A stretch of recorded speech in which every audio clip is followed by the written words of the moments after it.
저는 시편 23편 후반절을 가지고 환난 중에 형통이란 제목으로 여러분과 함께 은혜를 나누고자 합니다. 예수님을 믿고 섬기는데 왜 이런 환난이 다가옵니까? 내게 환난이 다가오는 것을 보니 하나님이 나를 사랑하지 않고 이제 나를 버린 것이 틀림이 없습니다. 혹은 하나님께서 나를 사랑하신다면 어떻게 이런 시련을 겪게 하실까요? 이런 질문을 저는 수없이 들어가면서 33년 동안 목회를 해오고 있습니다. 실제적으로 환난과 시련은 정말 괴로운 것이고, 환난과 시련을 경험할 때면 천지가 아득하고 정말 버림받은 심정이 될 때가 많습니다. 그러나 실상 알고 보면 환난과 시험은 가면을 쓰고 온 하나님의 사자입니다. 이리와 사자처럼 우리를 물고 찌는 것 같지만은 환난과 시험을 견디고 나면은 그 가면이 벗겨지자 말자 우리에게 놀라운 하나님의 축복을 가져오는 천사로 변화되어 버리고 마는 것입니다. 우리 하나님께서는 환난을 통하여 더욱 크신 형통을 우리에게 허락해 주시겠다고 약속했기 때문인 것입니다. 그러면 오늘 다윗이 우리에게 계시로서 보여준 환난 중의 형통은 어떠한 것인지 한번 알아봐야 되겠습니다. 첫째로 다윗은 이렇게 노래했습니다. 내가 사망의 엄침한 골짜기로 다닐지라도 해를 두려워하지 않을 것은 주께서 함께 계심이라. 주의 지팡이와 막대기가 나를 안위하시나이다. 왜 우리는 사망의 엄침한 골짜기를 다녀야 할까요? 우리의 생활 속에 크고 작은 사망의 엄침한 골짜기를 우리는 통하게 됩니다. 왜 사망의 엄침한 골짜기를 통해야 할까요? 그것은 우리가 신앙생활 하면서 불순종이나 불신앙의 죄를 지을 때 하나님의 징계를 받기 때문에 그런 것입니다. 우리가 불순종하거나 불신앙하고 또 하나님의 일에 반역하면은 하나님께서 그대로 내버려 두면 안 되는 것입니다. 왜냐하면 어느 부모가 자식을 징계하지 않겠습니까? 모든 영의 아버지께서 어찌 우리가 잘못된 길을 가는 걸 보시고도 징계하지 않고 내버려 두겠습니까? 징계를 안 하면 그는 참 아버지도 아니요, 징계를 받지 아니하면 사생자지 참 아들이 아닌 것입니다. 이러므로 하나님께서 우리를 참 자녀로 받아주신 이상 우리에게 징계하십니다. 이러므로 우리는 완전한 인간이 못 되기 때문에 불순종과 불신앙을 가지고 하나님을 반역할 때 하나님은 사망의 엄침한 골짜기로 통하게 하심으로 말미암아 고난을 통해서 우리가 깨어지고 회개하고 자복하게 만들어주는 것입니다. 그러므로 우리가 환난과 시련의 풍파를 당했을 때 먼저 해야 될 것은 하나님 앞에 엎드려 회개하고 자복하는 일인 것입니다. 성경에는 너희가 고난당하는 중간 있느냐? 저는 기도할 것이라 했습니다. 환난과 고난의 풍파 다가오면 그때 엎드려서 회개하고 자복하고 하나님께 기도해서 성령이여 감추인 죄악이 있으면 다 드러내게 하여 주시옵소서. 그리고 그 죄를 다 고백하고 자백하고 씻고 올바른 길로 돌아와야만 되는 것입니다. 여러분, 이스라엘 백성 보십시오. 가나안 땅에 들어와서 젖과 꿀이 흐르는 곳에 잘 먹고 잘 입고 잘 살게 될 때 그들이 야훼 하나님을 버리고 우상과 사신을 섬기고 하나님께 반역하자 하나님은 그들을 사망의 엄침한 골짜기로 국가적으로 민족적으로 통하게 했습니다. 북방 이스라엘은 아수르의 포로로 잡혀가고 남방 유다는 바벨론의 포로로 잡혀가셔 민족적인 순환을 겪고 그들은 그곳에서 정결하게 되고 깨어져서 나중에 고향 땅에 되돌아왔을 때는 우상과 사신을 버린 정결한 야훼 하나님을 섬기는 신앙인들이 되었던 것입니다. 그러므로 하나님께서는 우리를 정결케 하고 순종하고 신실한 믿음을 가는 신자를 만들기 위해서 크고 작은 환난과 시험을 겪게 하는 것입니다.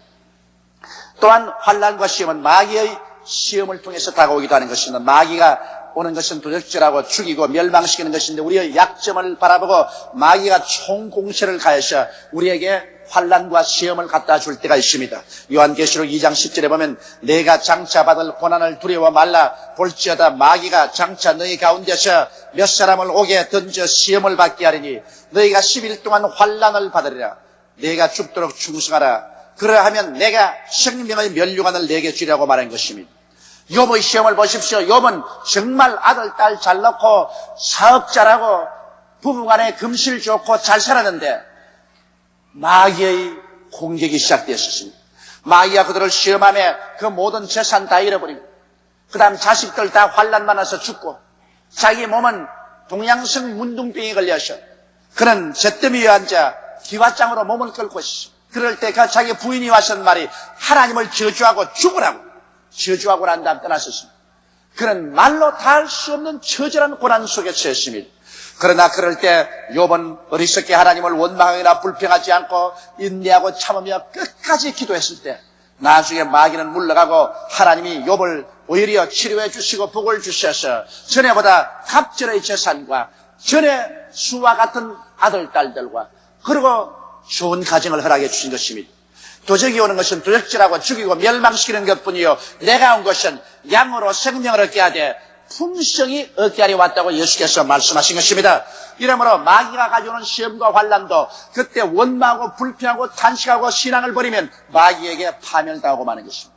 그럴수록 더 하나님을 가까이하고 더 기도하고 더 찬미하고 더 긍정적인 태도를 취하고 인내하면 마귀는 물러가게 됩니다. 그 다음 환난과 시험이 다가오는 것은 더욱 깨어지고 겸손하게 하기 위해서 하나님 그렇게 하시는 것입니다. 신명기 8장 14절로 18절에 보면 두렵건대 내 마음이 교만하여 내 하나님 여호와를 잊어버릴까 하노라. 여호와는 너를 애굽 땅 종되었던 집에서 이끌어내시고 너를 인도하여 그 광대하고 위험한 광야 곧 불뱀과 전갈이 있고 물이 없는 간조한 땅을 지나게 하셨으며 또 너를 위하여 물을 굳은 반석에서 내셨으며 내 열조도 알지 못하는 만나를 광야에서 내게 먹이셨나니. 그 다음 따라 읽어주세요. 이는 다 너를 낮추시며 너를 시험하사 마침내 내게 복을 주려 하심이었느니라.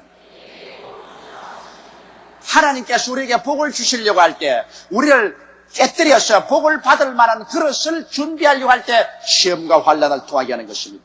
왜냐하면 그릇이 준비 안 됐는데 하나님 복을 주실 수가 없어요. 우리 그릇을 크게 하고 정결케 하려니까 우리를 불을 통하고 물을 통하게 만들어주는 것입니다. 불을 통하고 물을 통할 때 우리의 찌꺼기가 정하게 되고 그릇이 커지고 그래서 하나님의 복을 주는 것입니다. 이 성경 말씀에 이스라엘 백성들을 시험과 환난을 통하게 한 것은 하나님께서 저들을 낮추시고 시험에서 마침내 저들에게 복을 주기 위해서 그렇게 한다고 말하셨습니다.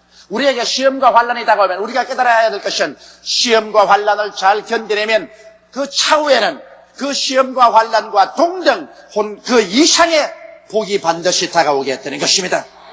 그러므로 시험 환난 당할 때 여러분은 죽는 신용을 하지 마십시오. 그것은 결국 여러분과 나를 연단하고 깨뜨려서 하나님께 복을 받는 자격을 주기 위한 것이기 때문에 시험과 환난을 당하거든 온전히 기쁘게 느끼라고 성경은 말하고 있는 것입니다.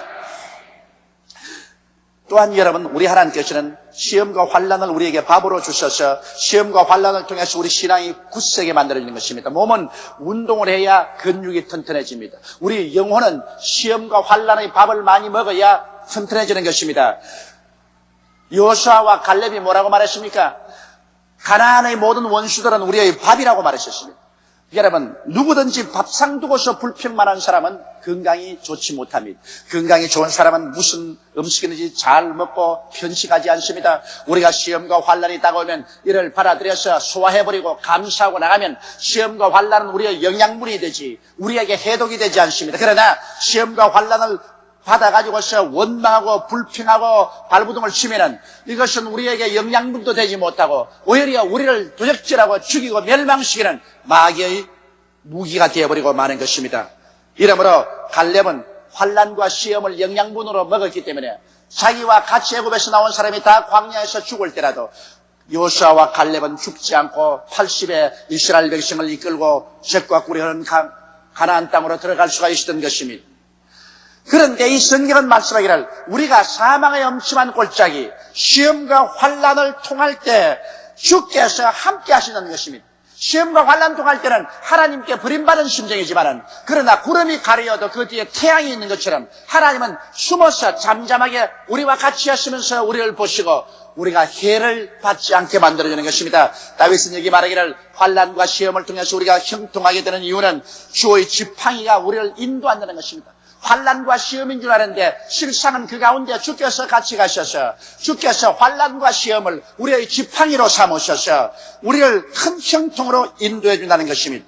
무슨 환난과 시험이 우리를 이끌어가느냐? 여러분 요셉 보십시오. 요셉은 만일 환난과 시험을 안 당했으면 가나안 땅에 목동으로서 일생을 보내고 말았을 것입니다. 그러나 하나님께서는 환난과 시련을 요셉을 인도하는 지팡이로 삼은 것입니다.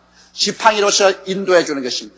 그래서 요셉은 형들에게 미국 팔려서 가나안 대상들에게 팔려서 애굽의 종으로 팔려가고 애굽의 종으로 있다가 보디발의 아내 참소를 받아서 11회 뜰에 갇혔고 거기에서 기약 없는 감옥살이를 하고다가 나중에는 애굽 바로 왕의 채택을 받아서 국무총리가 되고 말한 것입니다.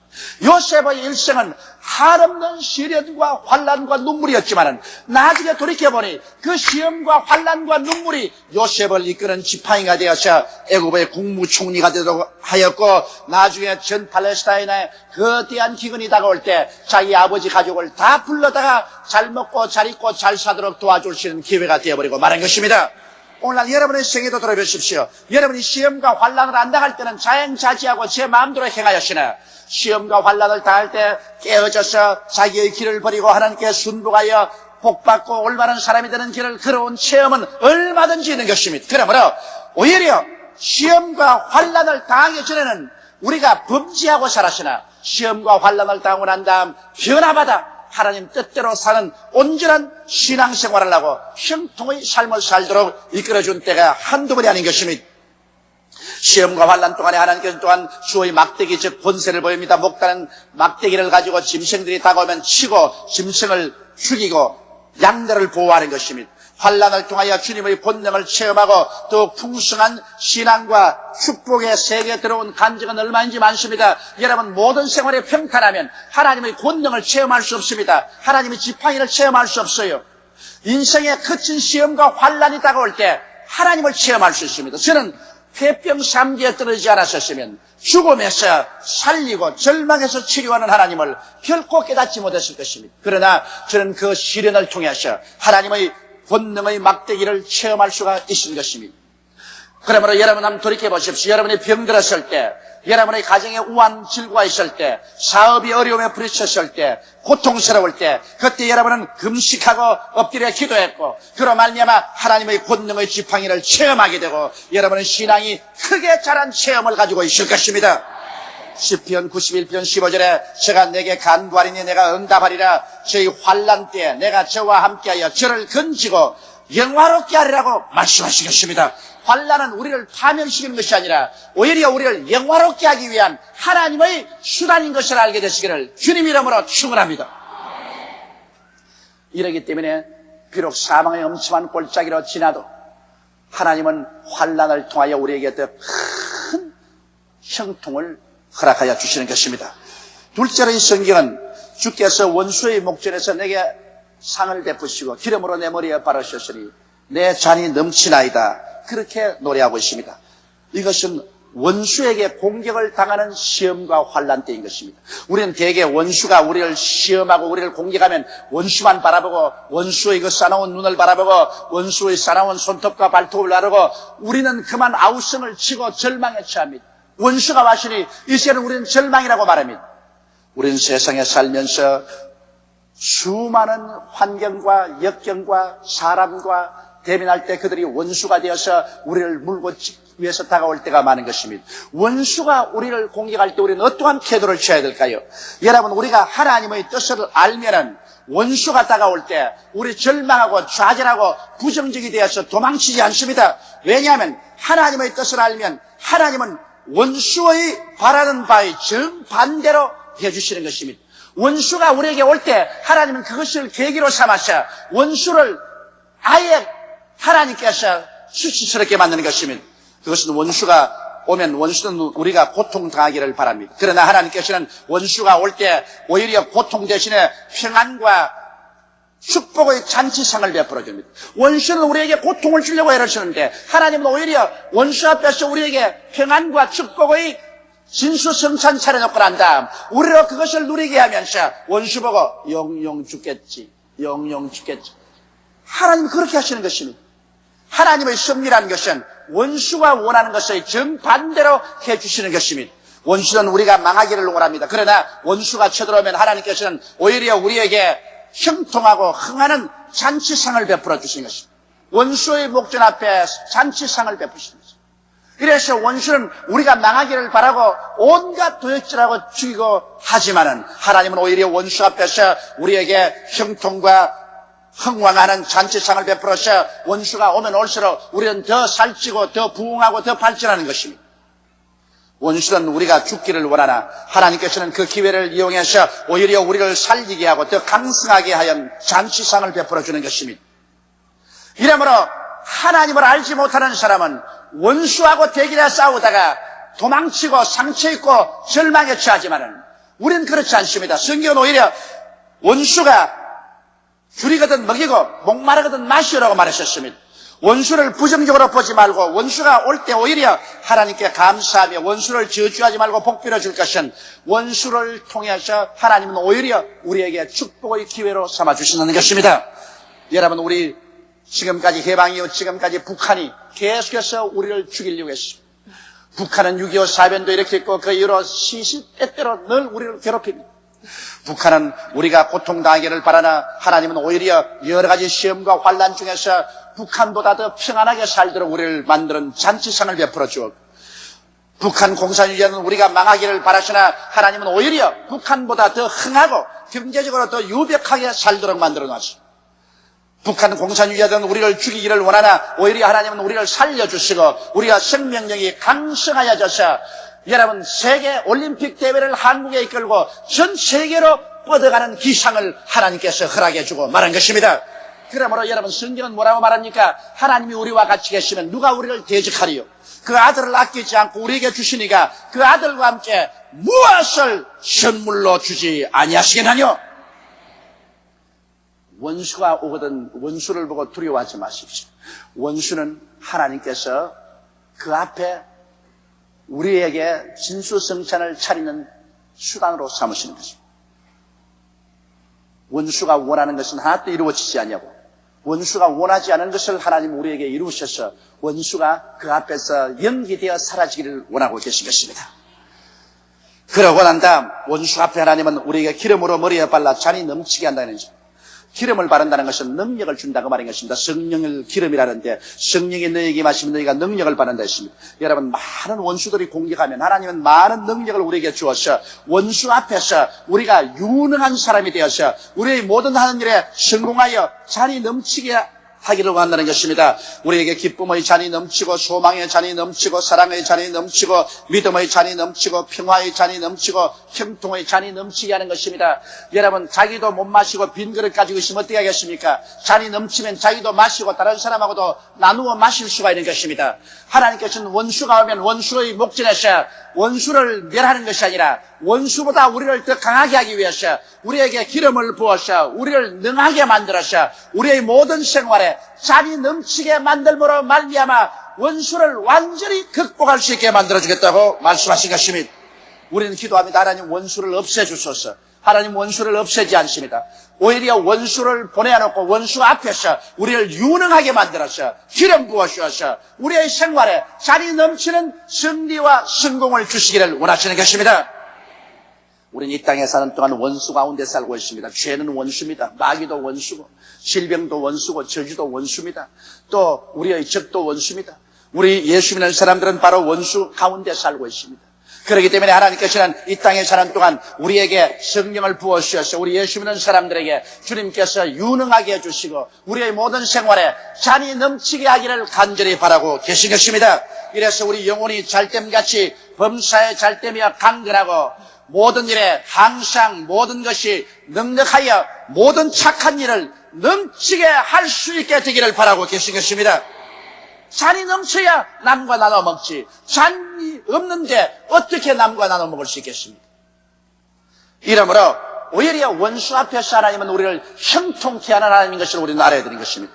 셋째로 죽음에서 하나님은 우리를 형통케 하십니다. 다윗은 말하기를 나의 평생에 주의 선하심과 인자하심이 정녕 나를 따르니 내가 야훼의 집에 영원히 거하리로다. 사람은 여러분 한번 나서 죽는 것은 정한이지, 죽고 난 다음에는 심판을 받습니다. 불신자에게는 죽음은 인생의 끝을 의미합니다. 모든 삶의 종문이요, 그러므로 죽음은 궁극적인 공포요 슬픔이요 절망인 것입니다. 그러나 예수 믿는 사람에게는 그렇지 않습니다. 예수 믿는 사람은 죽음이 우리에게 굉장한 형통의 세계를 열어주는 것입니다. 안 믿는 사람에게는 죽음은 절망인데 우리는 죽음이 소망이요. 안 믿는 사람은 죽음은 끝인데 우리에게는 죽음은 시작이요. 안 믿는 사람은 멸망인데 우리는 영광인 것입니다. 왜냐? 죽음을 통해서 우리는 예수님과 함께 사는 새로운 삶이 시작하기 때문인 것입니다. 빌립보서 1장 21절 24절에 바울이 말하기를 이는 내게 사는 것이 그리스도니 죽는 것도 유익함이라. 그러나 만일 육신으로 사는 이것이 내일의 열매일진데 무엇을 가릴는지 나는 알지 못하노라. 내가 두 사이에 끼었으니 떠나서 그리스도와 함께 있을 욕망을 가진 이것이 더욱 좋으나 그러나 내가 육신에 거하는 것이 너희를 위하여 더 유익하리라. 바울은 말했습니다. 내가 너희들과 같이 있으면 내가 너희들에게 전도도 하고 너희들을 위로하기 때문에 너희에게는 유익하지만은 내가 원하는 것은 차라리 몸을 떠나 예수님과 함께 거하는 것이 더 좋다고 말하는 것입니다. 우리는 죽음을 겁을 냈지만 바울 선생은 오히려 육신을 떠나 그리스도와 함께 있을 욕망을 가진 것이 더 좋다고 말했었습니다. 그렇기 때문에 고린도후서 5장 8절에도 바울은 말하기를 우리가 담대하여 원하는 바는 차라리 몸을 떠나 주와 함께 거하는 그것이라고 말한 것입니다. 우리는 몸을 떠나면 사라질 줄 알지만 우리가 육신의 장막집을 떠나면 우리는 그 다음에 곧장 예수와 함께 살게 되는 것입니다. 주님과 함께 거하게 되는 것입니다. 그렇기 때문에 오히려 우리는 죽음이 절망이 아니라 우리에게 주와 함께 사는 크나큰 영화로움을 갖다 주는 것입니다. 이 세상에서 여러분 가장 오늘 어려운 것이 있을 곳이 없는 것입니다. 우리 한국에도 보십시오. 땅값이 폭등하고 집값이 폭등하고 하니까 전세값이 오르고 사글세 값이 올라서 집 없는 사람의 서름이 하늘에 닿습니다. 저도 최근에 수많은 사람에게 편지 받습니다. 목사님 도와달라고. 그런데 제가 참 괴롭습니다. 왜냐하면 나는 사글세 집에 있는데 지금 당장 나가서 전세집으로 만들지 않으면 나가라고 합니다. 그런데 뭐 한 달에 50만 원, 60만 원 사글세로 사는데 지금 당장 전세로 바꾸라 하는데 1,000만 원이 필요합니다. 2,000만 원이 필요합니다. 목사님 1,000만 원만 도와주십시오. 2,000만 원만 도와주십시오. 여묵 답답해야 내게 그런 편지를 내겠으며 또 그 편지 읽는 내 마음이 얼마나 답답합니까? 막 마음에 분노가 생깁니다. 이놈의 나라 정치를 어떻게 해가지고서 이렇게 서민 대중들이 그냥 전세값 폭등에 사글세값 폭등에 이렇게 고민하느냐. 그 편지대 보면 절절히 원한에 사무쳤습니다. 잘 사는 사람들에 대한 원한 말입니다. 어떤 놈은 하루에 몇 억씩 벌고 잘 살고 우리는 이렇게 못 살고 이제는 전세집까지 쫓겨나게 되었습니다. 온 가족이 길거리에 나가서 집단 자살하고 싶습니다. 여러분, 나라는 정치를 잘해야 돼요. 그래야 전 국민이 안심하고 살 수 있는 것입니다. 나는 그걸 보고 내가 마음에 아주 그냥 고통스럽게 말로 다 할 수 없어요. 요사이 내 포켓도에 있는 건 아무것도 없습니다. 다 틀어줘가지고 있어요. 저는 그렇게 오는 편지들 어떻게 합니까? 1,000만 원 못 주더라도 10만 원 줘야 될 거랍니까? 기도만 해서 뭘 합니까? 하나님 미천 나라도 못당다 하지만은 그러나 이러한 경제적인 위기가 다가오지 말아야 돼요. 그런데 여러분 우리가 걱정하는 것은 이 세상에서도 전셋집이 이렇게 비싸고 사글세 비싼데 천당에도 전셋집 내놓으라 하면 어떻게 하노? 사람이 이 세상에 살면서 있을 곳이 없는 것이 가장 괴롭습니다. 사람이 있을 곳만 있으면 안정이 되기 때문에 먹는 것은 어떻게든지 해결해 나갈 수 있는 것입니다.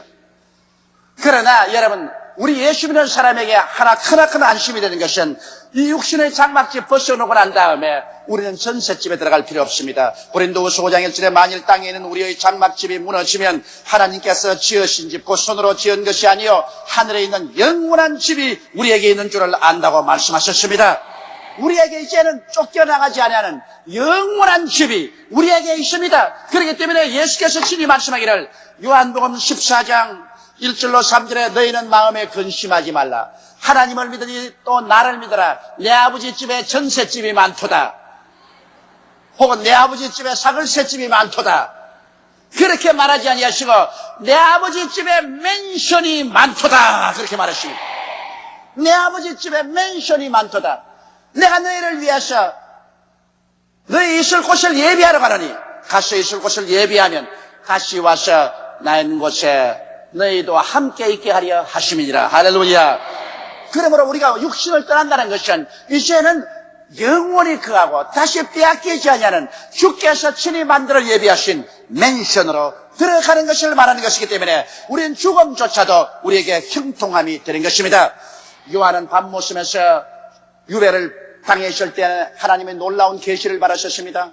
우리가 장차 들어가 살 곳을 하나님이 미리 요한에게 보여주셨습니다. 요한계시록 21장 1절로 7절에 또 내가 새 하늘과 새 땅을 보니 처음 하늘과 처음 땅이 없었고 바다도 다시 있지 않더라. 바다는 흉용하는 인생의 환란을 말합니다. 다시 환란이 없는 그런 세계인 것입니다. 또 내가 보면 거룩한 성새 예루살렘이 하나님께로부터 하늘에서 내려오니 그 예비한 것이 신부가 남편을 위하여 단장한 같더라. 너무너무 우리가 살 새 예루살렘이 멋있는지라 말하기를 신부가 그 남편을 위해서 단장한 같더라. 여러분, 여자의 일생에서 가장 자기를 멋있게 화장하라는 때가 바로 시집가는 날인 것입니다. 아마 우리 한국에서 결혼 주례를 많이 한 사람 시합을 하면 그 중에 제가 둘째가라면 서러울 것입니다.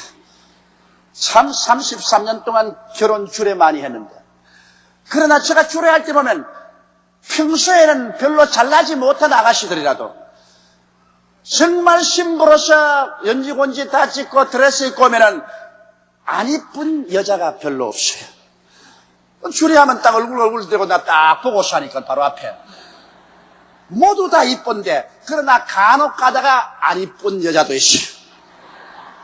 그럼 내가 탄식을 한다. 야, 이렇게 화장을 하고도 안 이쁜데 이제 진짜로 살 때는 못난이 쳐다보고 어떻게 사노? 그런 걱정이 내 마음속에 생길 때도 있어요. 그러나 되게 신부는 그렇게 이쁠 수가 없어요. 전부 치장을 해가지고서 이쁩니다. 여기에 요한이 말하기를 하나님이 우리 위해서 예비한, 우리가 그할 새 예루살렘이 하늘에서 내려오는데 하나님이 얼마나 진선미로 만들었던지 신부가 그 남편을 위해서 예비한 것 같더라고 말씀한 것입니다.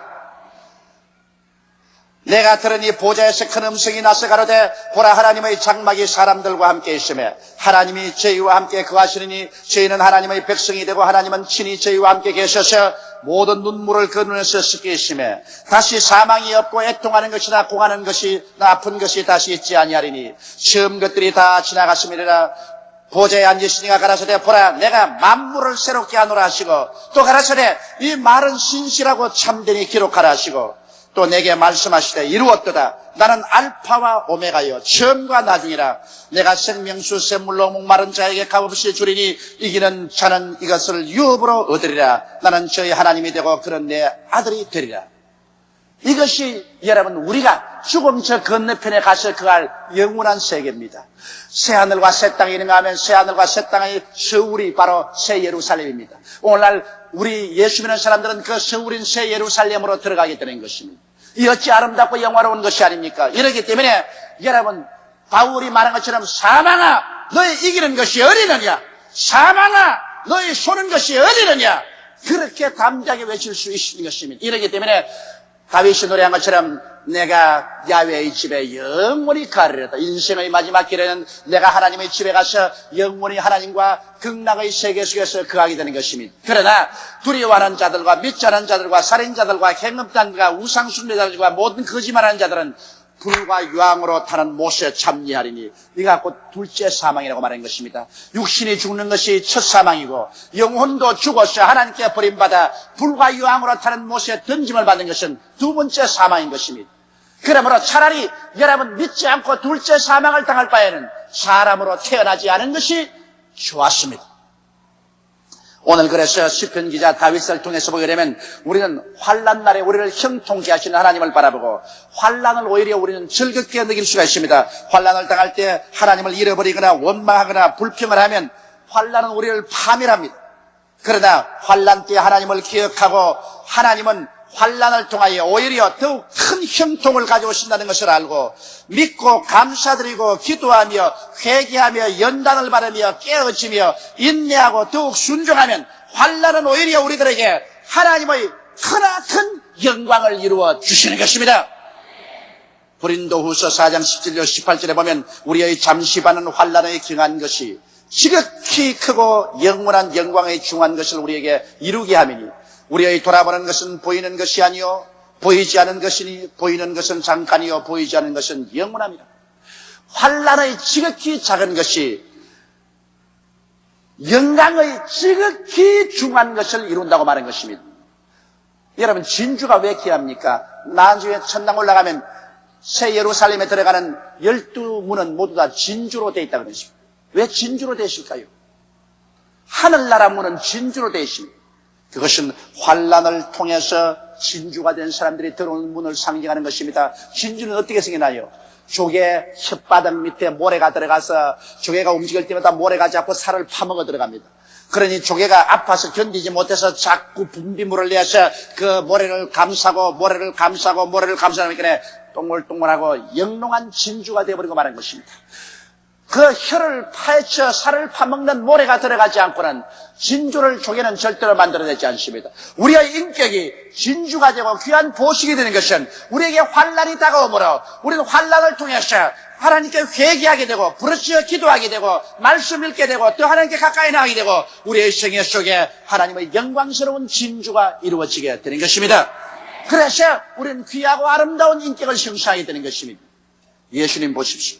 예수님은 이 세상에 오셔서 우리의 죄를 대신 짊어지고 우리의 불의와 추악과 죽음을 대신 짊어지고 십자가에서 한없는 환난을 당했습니다. 못 박혀 수족에 피를 흘리고 창을 맞아 심장이 터져 물과 피를 다 쏟았었습니다.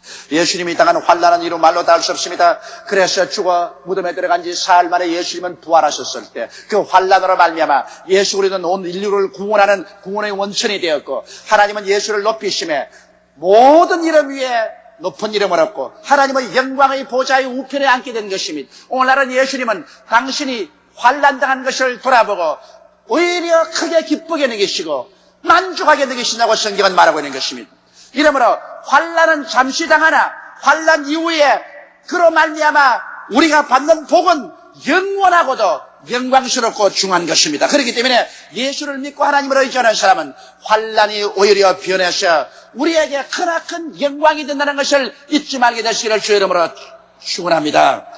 환난 당할 때 그러므로 원망하고 불평하고 탄식하고 반항하지 말고 긍정적이고 적극적이며 창조적이고 생산적인 태도를 가지고 환난 때 기도하며 오히려 감사하고 찬양하십시오. 눈에 아무 증거 안 보이고 귀에는 아무 소리 안 들리고 손에는 잡히는 없고 내 앞길 칠흑같이 어두워도 하나님을 생각하고 환난을 통하여 영광을 이루며 환난 가운데 형통을 주신 하나님을 찬미하게 될 때 얼마이자예요? 안개 구름은 확 사라지고 온 천지가 청량하게 환하게 비치는 하나님의 영광의 세계가 우리 앞에 전개되게 될 것입니다. 다 같이 오게 기도드리겠습니다. 전능하시고 거룩하신 아버지 하나님, 시편 23편을 볼 때 평상시에 하나님께서 우리를 형통하게 하시고 환난 때는 환난을 통해서 더 큰 영광으로 형통케 해주심을 감사옵나이다. 내가 사망의 엄침한 골짜기로 다닐 때 해를 두려워하지 아니할 것은 주께서 나와 함께 계심이라. 주의 지팡이와 막대기가 나를 안위하시나이다. 주께서 내 원수의 목전에서 내게 상을 베푸시고 기름으로 내 머리에 바르셨으니 내 잔이 넘치나이다. 진실로 나의 평생에 주의 선하심과 인자하심이 정녕 나를 따르니 내가 야훼의 집에 영원히 거하리로다. 하나님 아버지여 감사합니다. 오늘 이 말씀을 들은 모든 우리 성도들이 이 땅에 살면서 크고 작은 시험과 환난 당할 때 낙심하지 말게 도와주시옵시고 오히려 다윗의 계시를 통해서 형통케 하신 하나님을 믿고 의지하고 감사하고 찬송하며 밝고 맑고 환한 마음을 가지고 긍정적이고 적극적이고 창조적인 태도를 가지고 인생을 살아 하나님의 영광을 선물로 받게 하여 주시옵소서. 우리 주 예수님 이름으로 기도드리옵나이다. 아멘.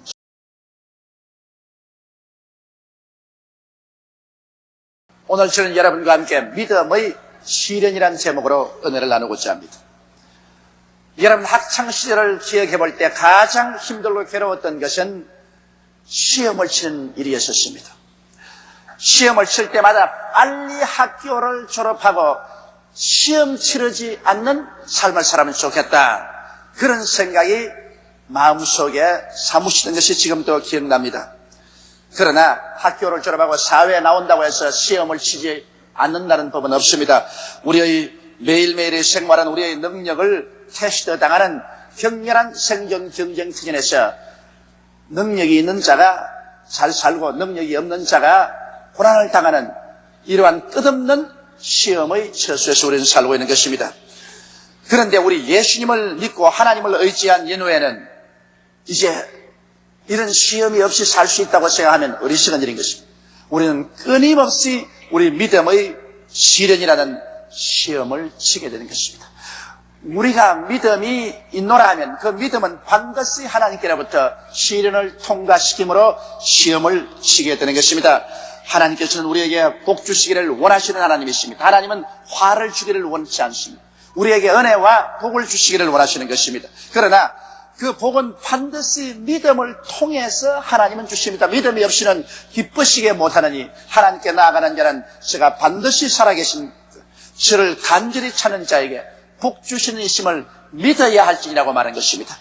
그런데 믿음이라는 것은 시련을 당해서 그 시험에 합격하지 않고는 진짜인지 가짜인지 증명할 도리가 없는 것입니다. 하나님께 인정받는 믿음을 얻기 위해서는 우리 믿음은 반드시 불같은 시련을 통해야 그것이 진실한 믿음인 것으로 증명될 수 있는 것입니다. 그러면 여기에 대해서 오늘 우리 한번 알아보십시다. 첫째로 믿음이란 도대체 무엇일까요?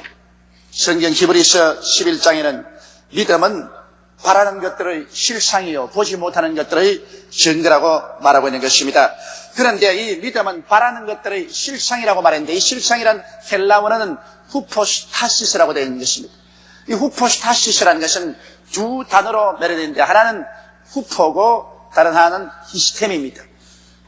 실상이란 말은 바로 이 두 단어가 이루어지는데 후포란 말은 밑이란 말이고 히스템이란 말은 받침이라는 말인 것입니다. 쉽게 말하면 받침대라는 것입니다. 믿음은 바라는 것을 얹혀놓는 받침대다. 여러분 우리가 여러 가지 받침대를 만듭니다. 꽃을 화분을 얹어놓기 위해서 받침대를 만들기도 하는 것입니다. 뭐 또 물건을 얹어놓기 위해서 받침대를 만들고 그 위에 물건을 얹어놓기도 하는 것입니다. 연약한 받침대를 만들어서 무거운 물건을 얹어놓으면 받침대가 흔들흔들하다가 부러져 버리고 마는 것입니다. 그러면 위에 얹어놓은 까지 다 박살이 나는 것입니다. 그러므로 받침대 위에 물건을 얹어놓기 전에 반드시 튼튼한 받침대인지 아닌지를 시험을 해봐야 되는 것입니다. 그 받침대를 흔들어 보기도 하고 눌러보기도 하고 받침대의 그 힘이 있는지 없는지를 알아보고 난 다음에 거기에 해당하는 무거운 짐을 얹어놓게 되는 것입니다. 믿음은 바라는 것들의 받침대라고 말하는 것입니다. 우리가 바라는 것을 얹어놓는 받침대가 바로 믿음인데 하나님께서 우리에게 응답하기 전에 받침대가 되는 우리 믿음을 반드시 흔들어보고 눌러보고 시험을 해보는 것은 당연한 일인 것입니다. 그렇게 해보지 않는다면 하나님은 무책임한 하나님이 되시고 마는 것입니다.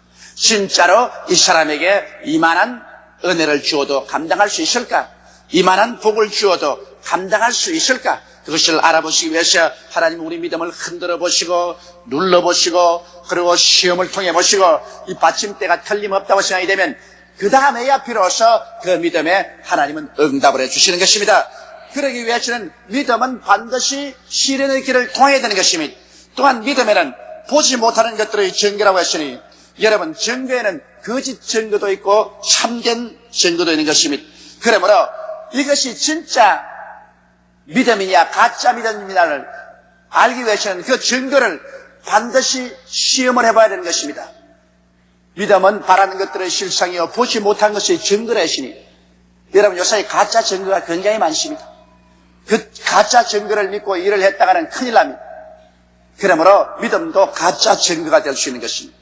그러므로 가짜인지 진짜인지를 알아보기 위해서는 반드시 시험을 쳐봐야 되는 것입니다. 시험을 쳐보면 그 속에 있는 것이 드러나는 것입니다. 이러기 때문에 우리의 믿음은 반드시 하나님의 뜻에 따라서 시험을 치르게 되어 있는 것입니다.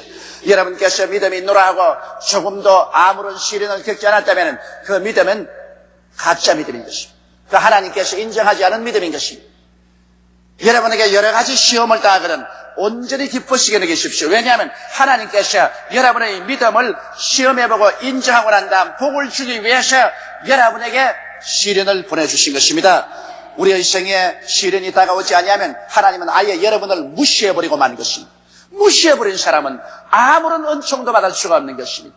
그러므로 우리에게 시련이 다가온다는 것은 무시당하지 않았다는 증거인 것입니다. 이러므로 시련을 통해서 우리는 열심히 기도하고 굳건한 믿음에 서 있으면 한 기간이 지나고 나면 우리 믿음이 인정을 받게 되고 그 인정된 믿음 위에 하나님께서는 하늘 문을 여시고 하나님의 축복을 부어주시는 것입니다.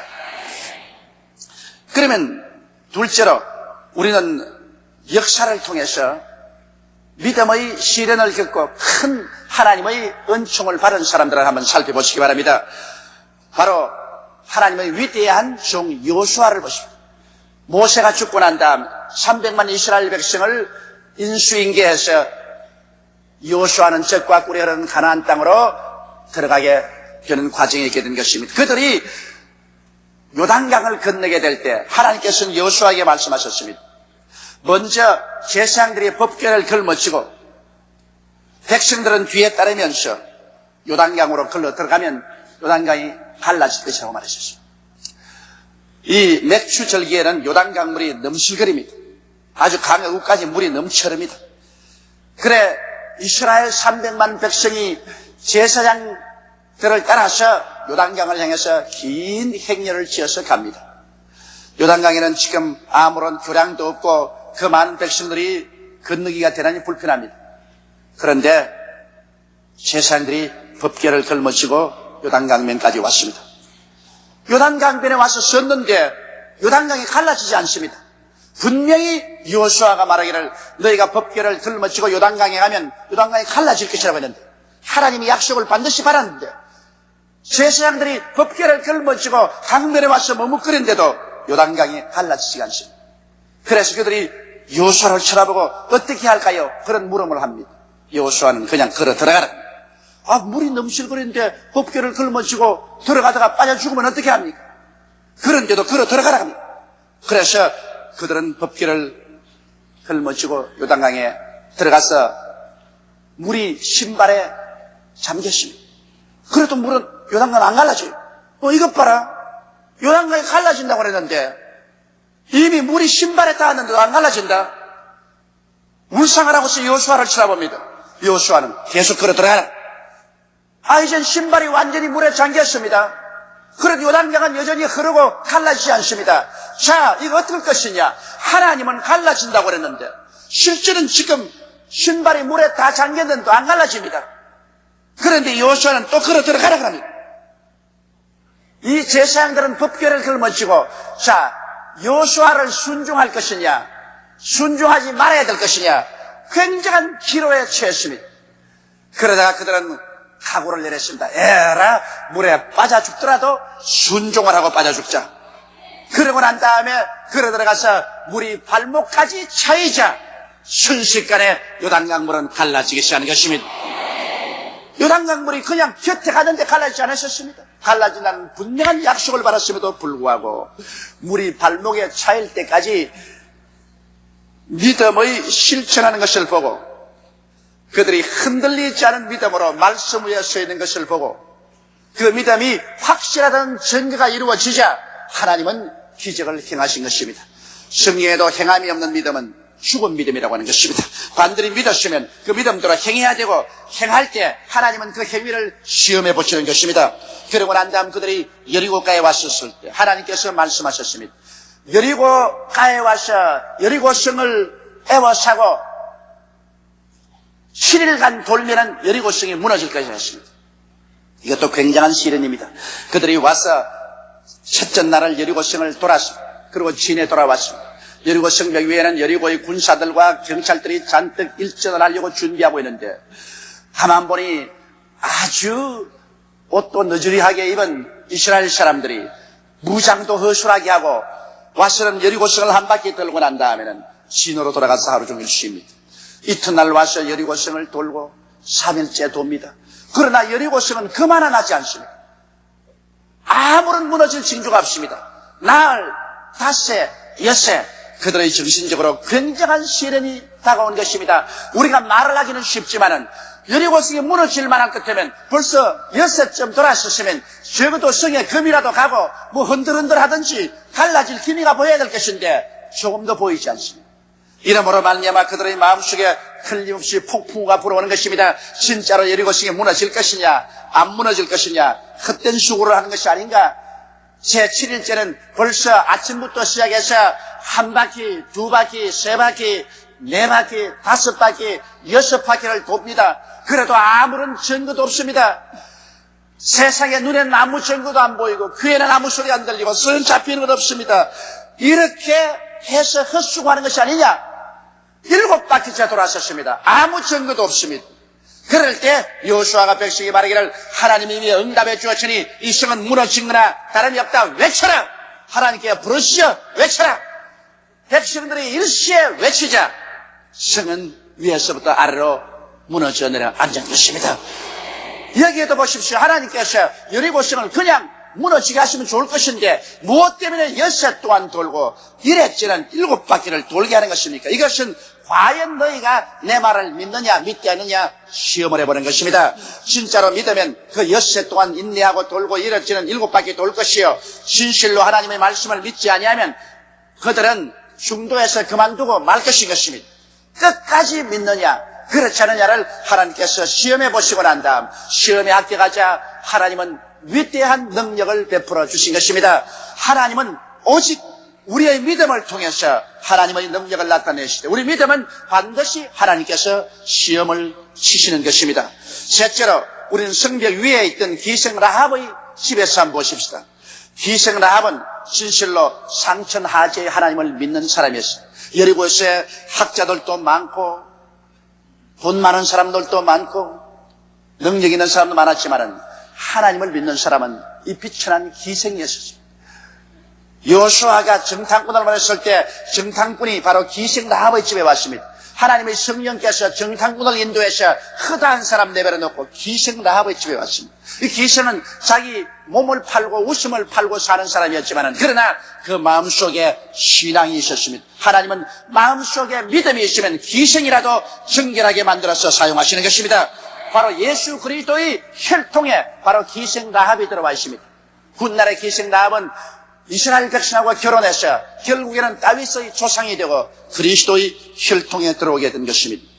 오늘날 여러분, 하나님께서는 이 세상의 죄인이 얼마나 큰 죄인이냐 적은 죄인이냐를 분별하지 않습니다. 그 사람 속에 믿음이 있느냐 없느냐를 주님께서 보시는 것입니다. 믿음만 있으면 어떤 죄인이라도 하나님께서는 말씀과 성령으로 거룩하게 만들어 놓을 수가 있는 것입니다.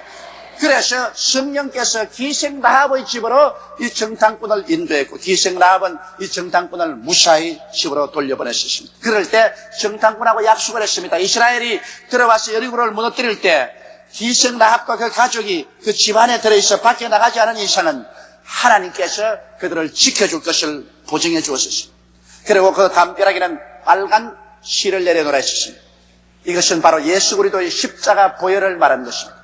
온 천지가 변화되고 하나님이 세계를 심판할 때도 예수 그리스도의 핏줄을 잡고 있으면 그와 그 집이 구원을 얻으리라는 것입니다. 주 예수를 믿어라 너와 내 집이 구원을 얻으리라는 것은 기생 라합의 집에서 하나님이 잘 상징적으로 보여주신 것입니다. 그래서 기생 라합은 자기의 집이 성벽 위에 있었기 때문에 그 창문가로 빨간 실을 내려놓았습니다. 그리고는 온 가족들을 다 불러 모았습니다. 기생 라합은 기생 사업을 잠시 중지하고 나아가서 아버지, 어머니, 오라버니, 언니, 동생 할 것 없이 온 가족들을 자기 집에 다 불러 모았습니다. 곧장 하나님의 심판이 임하여서 여리고는 무너진 것. 그러므로 우리 모든 사람들이 이 집에 모여 있으면 반드시 이 집을 지켜주기로 약속을 했다. 우리 집으로 모여라. 그래서 온 일가 친척들을 다 집으로 모아놓았습니다. 그런데 이스라엘 백성이 와서 하루를 돌아도 여리고성은 무너지지 아니하고 이틀을 돌아도 여리고성은 무너지지 않고 살, 날, 세월은 흘러가는데 온 일가 친척은 모두 다 그 집에 모여서 창가로 혹시 성이 무너지는가 바라보니 어림도 없습니다.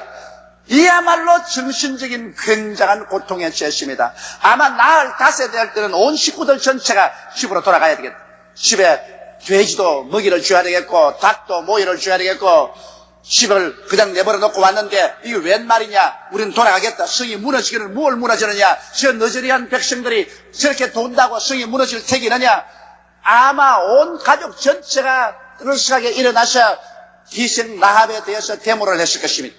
그러나 기생 라합은 굳은 결심을 가지고 그는 자기의 문가에 서서 막습니다. 아니요, 이 성은 무너지고 맙니다. 하나님은 상천하지의 하나님이신 것입니다. 하나님께서 여리고성을 이스라엘 백성들에게 주었다고 말씀하셨으므로 하나님의 말씀은 반드시 이루어지는 것입니다. 자관 이스라엘 백성이 오늘 6째 돌고도 성이 조금도 움직이지 않더라도 이 성은 무너집니다. 하나님께서 그렇게 말씀하셨습니다. 말씀대로 이루어집니다.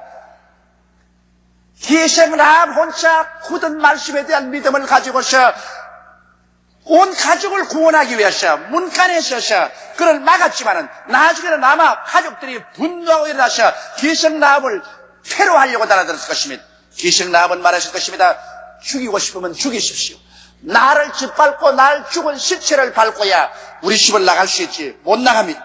이 집에 일단 들어온 이상은 못 나갑니다. 왜냐? 이 집에 들어있어야 구원을 받기 때문인 것입니다.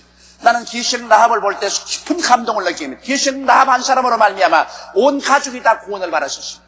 여러분, 기생도 자기의 가족들을 생각하고 성이 무너지기 전에 온 가족을 구원하려고 전력을 기울였는데 하물며 인간 세상 성이 지금 무너질 처지에 놓여 있는 것입니다. 이 세상과 이 세상에 있는 것들은 다 불타고 말 것입니다.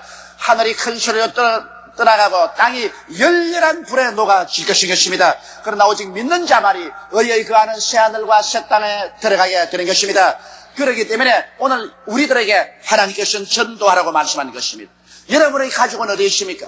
기생 라합은 그래도 비록 몸을 팔고 웃음을 파는 여자라도 자기의 가족들을 사랑해서 그 위기 때 자기 집으로 불러 모아오는 애정과 그 끈질긴 힘을 가지고 있었습니다.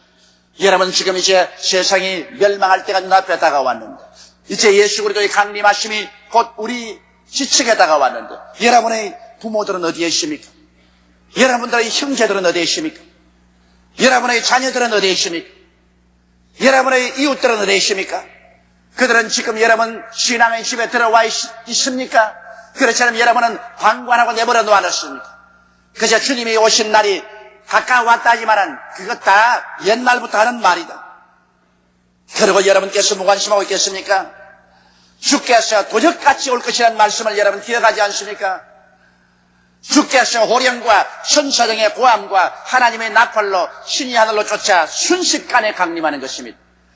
주 안에서 잠자는 자는 먼저 일어나고 살아남은 우리들이 다 변화되어 공중으로 올라갈 것입니다. 그날은 순식간에 다가옵니다. 지금은 평안하다 할지라도 멸망은 순식간에 옵니다.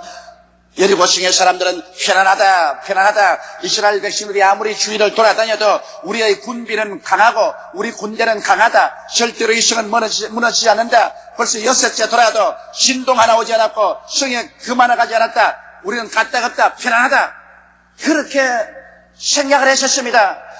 기생 라합의 집에는 가족들도 그렇게 생각하고 이제는 집으로 돌아가겠다고 아우성을 쳤습니다. 그러나 기생 라합은 결심하고 가족들을 보호했습니다. 절대로 못 나간다. 이 성은 반드시 무너진다.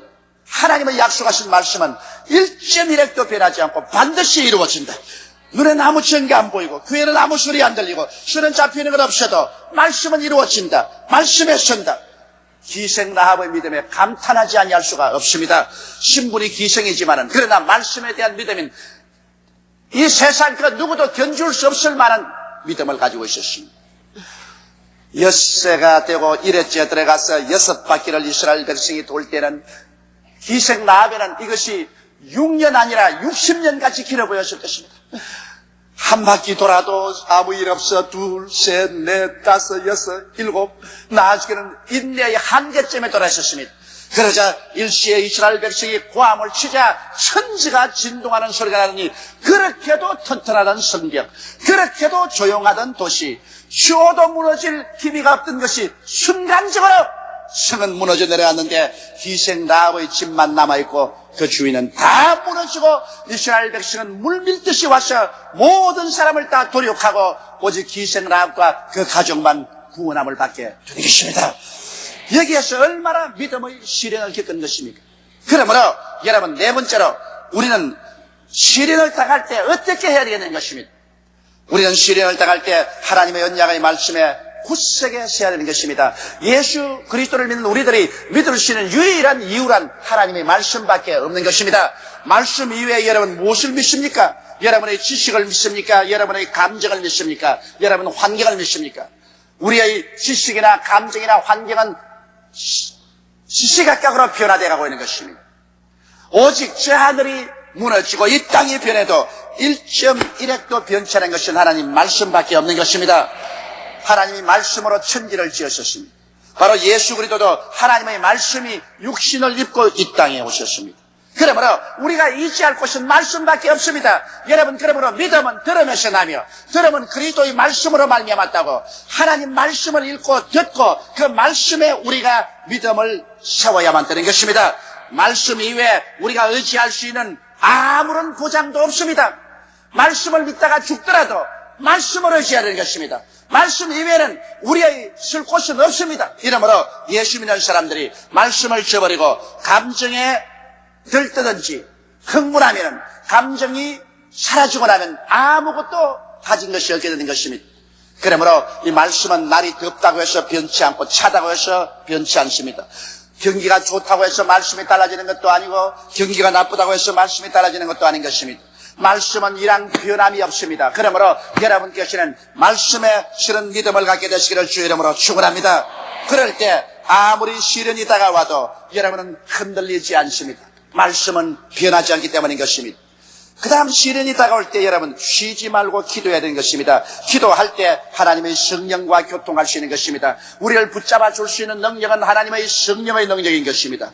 우리의 힘으로도 안 되고 능으로도 안 됩니다. 내가 아무리 힘으로 밀어붙인다고 해서 일이 되는 것 아니요. 인간의 기교를 통해서 수단과 방법을 다한다 해도 안 됩니다. 성령이 와서 붙들어 주셔야만 되는 것입니다. 하나님의 성령이 붙들어 주는 것은 기도를 통해서 붙들어 주는 것입니다. 성령의 세계는 기도의 세계입니다. 기도하면 성령 안에 들어가고 성령이 오시면 우리에게 기도하게 합니다. 성령이 떠나가시면 기도하기가 싫어지는 것입니다. 또 기도를 안 하면 성령께서 우리와 교통할 수가 없습니다. 성령 충만과 기도는 절대적인 함수관계를 가지고 있는 것입니다. 그렇기 때문에 우리가 시험을 당할 때는 어느 때보다도 기도해야 됩니다. 이렇기 때문에 야고보서에 말하기를 너희 중에 고난당하는 자가 있느냐 저는 기도할 것이라고 말씀하신 것입니다. 사람이 고난당할 때 기도하지 않고 그냥 인간의 수단과 방법으로 이리 뛰고 저리 뛰면 아무것도 안 되는 것입니다. 기도를 하면 우리는 시련을 이기고 시험에 합격하고 믿음에 설 수 있게 되는 것입니다. 그 다음 시련이 다가올 때 환경을 바라보고 두려워해서는 안 됩니다. 여러분 환경은 우리에게 공포를 갖다 주기 위해서 우는 사자와 같이 덤벼듭니다.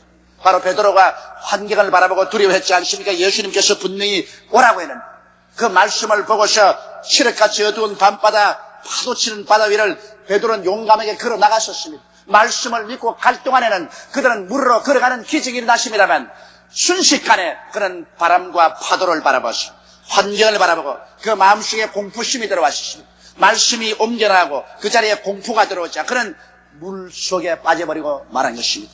조금 전에 걸어가던 그가 조금 후에는 물에 빠졌었습니다. 바다가 달라진 것도 아니고 바람과 파도가 달라진 것도 아닙니다.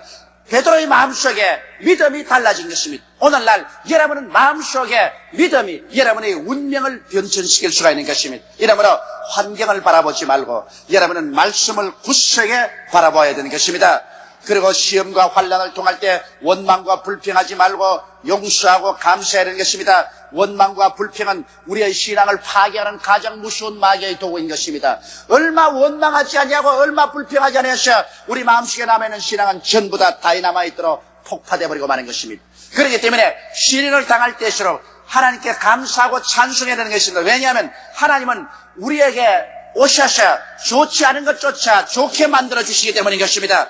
하나님을 사랑하는 자 곧 그 뜻대로 부르심을 입은 자들에게는 모든 것이 합력하여 선을 이룬다고 말씀하고 있는 것입니다. 그러므로 시험을 당할 때 원망 불평하지 말고 감사하고 용서하고 사랑하고 찬양하고 하면 여러분은 시련을 능히 이길 수가 있는 것입니다. 그리고 그 무엇보다도 끝까지 참는 것입니다. 아예 시련을 당하면 여러분께서 마지막 밧줄에 손을 휘민 감고 눈 감고 메어 달리는 것입니다. 끝까지 메어 달리는 것입니다. 죽으면 죽으리이다 하는 에스더의 기도처럼 믿음으로 메어 달리면 승리는 우리 것이 되고 마는 것입니다.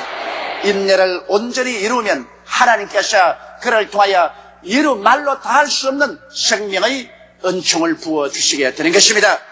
작은 믿음에는 작은 시련, 큰 믿음에는 큰 시련이 다가옵니다. 그러나 그 시련은 종국에 가셔 위대한 승리를 가져오게 되는 것입니다. 이러므로 여러 가지 시험을 만나거든 온전히 기쁘게 여기십시오. 하나님께서는 이 시련을 통하여 여러분의 믿음을 인정하시고 그 믿음 위에 하늘나라의 보화를 얹어놓기를 원하시고 계신 것입니다. 다 같이 고개시켜 기도드리겠습니다. 전능하시고 거룩하신 우리 아버지 하나님, 하나님은 각 사람에게 분량대로 믿음을 주셨지만 그 믿음은 반드시 시련을 통해서 확정이 되고 인정이 되고, 그리고 그 불같은 시련을 통한 믿음을 통해서 하나님은 크나큰 기사와 이적을 행하시옵나이다. 우리 아버지는 그러므로 우리가 여러 가지 시험을 당할 때 결코 뒤로 물러가지 말게 도와주시옵시고, 낙심하지 말게 도와주시옵시고, 믿음을 포기하지 말게 도와주시옵시고, 더욱더욱 말씀 위에 서고 더욱더욱 열심히 기도하고 더욱 열정을 다하여 하나님께 감사하고 찬미하며 끝까지 참아 승리하는 우리들이 되게 도와주옵소서.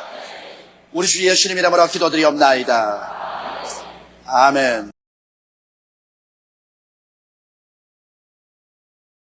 오늘 저는 여러분과 함께 신앙의 발전 단계라는 제목으로 은혜를 나누고자 합니다. 우리 주 예수 그리스도를 구주로 믿고 하나님께 나아가는 데는 그 신앙의 성장 단계가 반드시 있습니다. 이와 같은 단계를 신속히 지나가서 빨리 성장하는 사람도 있고 천천히 지나가서 늦게 성장하는 사람도 있지만, 그러나 이 단계를 지나지 않고 순식간에 장성한 성도로 되는 사람은 없습니다. 에스겔은 환상 중에 천년왕국 시절에 세워질 성전에 관한 것을 밝히 보았었습니다. 그런 성전 동편 문지방 밑에서 물이 나와 그 물이 동으로 흐르다가 전 우편 제단 남편으로 흘러내리는 것을 보았습니다. 그 물은 성전 밖으로 흘러나와 큰 강이 되어 도도히 흘러내렸었습니다. 천사가 그 물을 1000척을 잰 후에 그를 에스겔 보고 지나가라고 하는데, 지나가니 물이 발목에 채였습니다. 그러자 그 다음 천사가 또 1000척을 재면서 그 물을 지나가라고 하는데, 지나가보니 물이 무릎에 채였습니다. 그 다음에는 또 1000척을 잰 후에 그 물을 지나가라고 해 지나가니까 물이 허리에 채였습니다. 그 다음에 또 1000척을 잰 후에 물로 지나가라고 하는데 물이 너무 많고 깊어서 발이 땅에 닿질 않습니다. 이제 물 위에 떠서 헤엄을 치게 됐었습니다. 이것은 오늘날 여러분, 하나님의 성전에서 예수 그리스도를 믿고 하나님을 예배하는 우리들의 신앙 성장을 상징적으로 보여주는 놀라운 기사인 것입니다. 오늘 이 말씀을 통해서 우리의 신앙이 어떻게 성장하는가, 그 단계를 한번 알아보고자 하는 것입니다. 첫째로 천사가 흐르는 물을 1000척을 재니 그 물이 발목에 차이들었습니다. 성전에서 흘러나오는 물은 바로 성령의 역사를 상징하는 것입니다. 주님께서도 친히 말씀하기를 누구든지 목마른 자는 내게로 와서 마셔라. 그러면 너희 뱃속에서 생수의 강이 흘러내리라고 말씀한 것입니다. 바로 우리 몸은 하나님의 성전입니다. 성전에서 생수의 강이 넘쳐 흘러나는데 이 성령의 강물에 발목이 적시운 사람들이 있습니다. 여러분, 발목에 찬 물의 신앙 단계란 무엇을 의미할까요? 우리들은 한 사람이 타인에게 꼼짝 못하게 도의적으로나 혹은 법적으로 또는 금전적으로 잡혔을 때 발목이 잡혔다고 하는 말입니다. 그 사람 발목이 잡혀서 자기 마음대로 하지 못한다. 그것은 그만큼 행동의 자유를 잃었다는 것을 의미하는 것입니다. 여러분, 예수님을 믿지 않을 때는 사람들은 죄 가운데 자유함이며 자기 뜻대로 하나님을 떠나서 삽니다. 아담과 하와가 하나님을 배반한 것도 하나님 지배하에 있지 아니하고 자기 중심으로 자기 마음대로 좋고 나쁜 것을 선택하고 인본주의로 살기 위해서 하나님을 거역하고 타락한 것입니다. 그때 이후로 인간들은 모두 다 하나님을 아예 자기의 인식 속에서 내어 던져버립니다. 자기 인본주의적으로 자유롭게 산다고 생각하고 있습니다. 실상은 진짜로 자유롭게 사는 것은 아니죠. 진짜는 마귀에게 속하고 죄의 포로가 되고 인본주의의 노예가 되어서 살고 있지만은 그러나 인간은 하나님께로부터는 자유를 선포하고 하나님 없이 살아가고 있는 것입니다. 그러나 하나님의 성령께서 역사하셔서 이러한 사람이 하나님의 부르심을 받게 되어서 성령께 발목이 잡히게 되는 것입니다. 이 성령께 발목이 잡힌다는 것은 이제 하나님을 완전히 인식 속에서 밀어내고 하나님 없이 사는 삶이 아니라 하나님의 간섭을 받게 된다는 것입니다.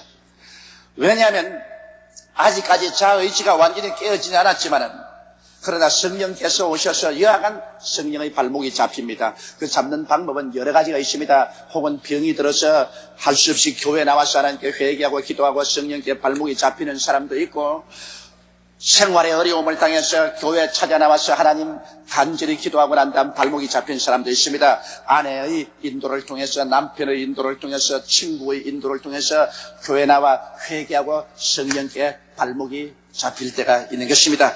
여러분, 발목이 잡히기는 했지만은 하나님의 간섭이 시작되었지만은 그러나 아직 자아가 완전히 살아있습니다. 이러므로 발목이 잡히면 발을 탁탁탁 틀어버리고 자기 마음대로 가려고 애를 쓰는 사람인 것입니다. 그러나 멀리는 도망을 치지를 못합니다. 왜냐하면 양심이나 생활 자체에 성령님의 족쇄가 채워져 있기 때문에 하나님을 반역하고 자기 마음대로 옛날 사람처럼 살아가려고 발부둥을 치지만은 그러나 발목이 잡혀가지고서 멀리를 못 달아납니다. 양심이 끌리고 또 환경에 끌리고 이래서 하나님께 다시 찾아와서 기도는 하지만은 또 나가서는 자기 마음대로 살고 자기 고집대로 살다가 또 고통을 당하고 하는 것입니다. 이 고래잡이 배가 고래를 잡는 거 보면은 고래를 보고 난 다음 황 하고 작살을 쏩니다. 작살이 휙 날아가서 고래의 몸에 탁 박히면 그때부터 고래잡이 배가 하는 것은 이 작살의 줄을 풀어주는 것입니다. 고래는 작살이 박히고 난 다음 결사적으로 도망을 칩니다. 그럴 때 자꾸 줄을 풀어줍니다. 그때 줄을 단단히 당기면은 배가 오히려 침몰할 위기 속에 있습니다. 자꾸 줄을 놓아주지만은 그러나 작살은 몸에 박혀 있습니다. 고래가 달아나다 나중에 힘에 지쳐가지고서 자기 힘으로 더 이상 배를 끌고 가지 못하게 되면은 그때는 배 속에 윈치가 윙 하고 가마 제끼면 별도리 없이 끌려오는 것입니다. 여러분, 발목이 잡힌 사람은 바로 성령의 작살에 박힌 사람입니다. 성령의 작살이 몸에 탁 박혀버리면 그때는 자기 마음대로 도망치려고 애를 쓰지만은 그 뒤에 하나님의 밧줄이 자꾸 따라오는 것입니다. 아무리 하나님의 밧줄을 없애버리고 이 싫다 없애버리려 해도 밧줄이 몸에 박혀서 따라옵니다. 달아나다 반항하다 나중에는 견디지 못해서 맥이 빠지게 되면 그때는 하나님의 밧줄이 감아들이는 것입니다. 잔소리 말고 들어오너라 윙 하고 들어오면 별 도리 없이 끌려오는 것입니다. 이러므로 제일 첫째 단계는 성령의 우리 발목에 작살을 채우는 것입니다. 성령의 물이 발목에 채워진다. 이것은 굉장히 중요한 것입니다. 이렇기 때문에 사람들은 말합니다. 저 사람 예수 믿는다고 하면서 행동이 저 모양이야?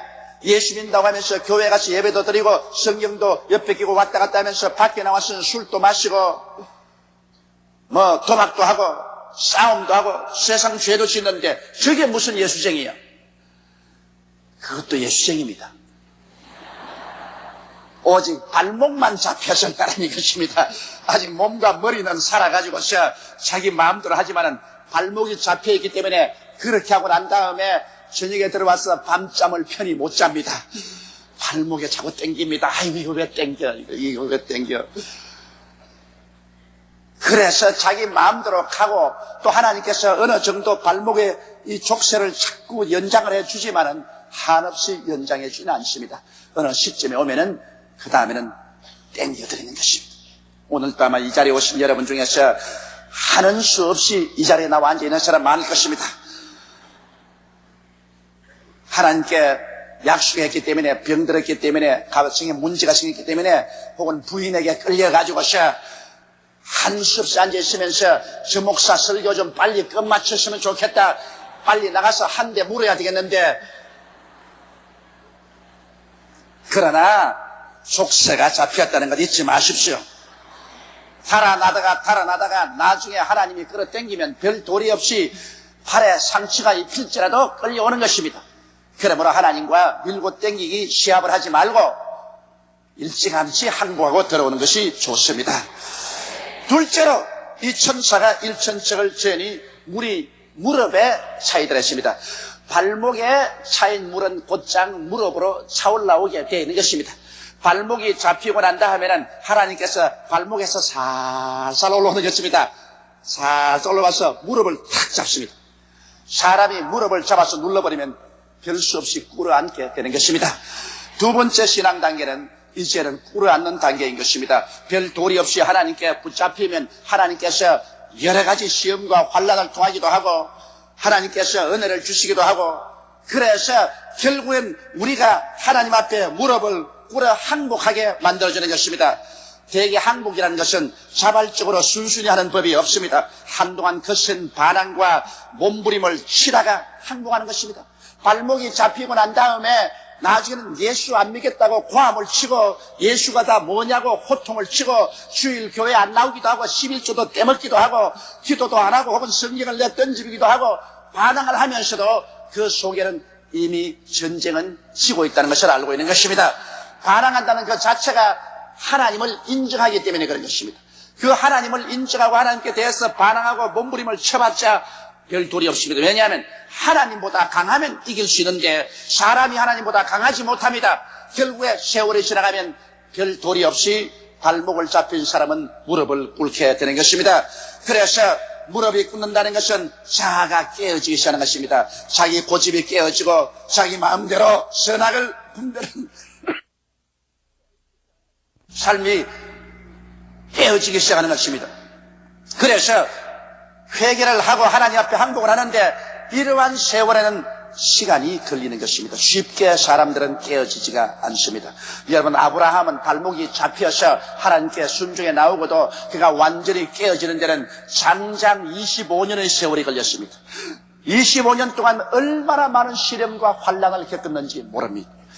이삭은 순식간에 깨어졌습니다. 그는 하나님이 너를 제물로 드리려고 한다고 하니까 두말하지 않고 반항하지 않고 그대로 자기를 제물로 내놓았습니다. 순식간에 깨어졌기 때문에 여러분, 이삭만큼 시련 없이 일생을 보낸 사람이 없습니다.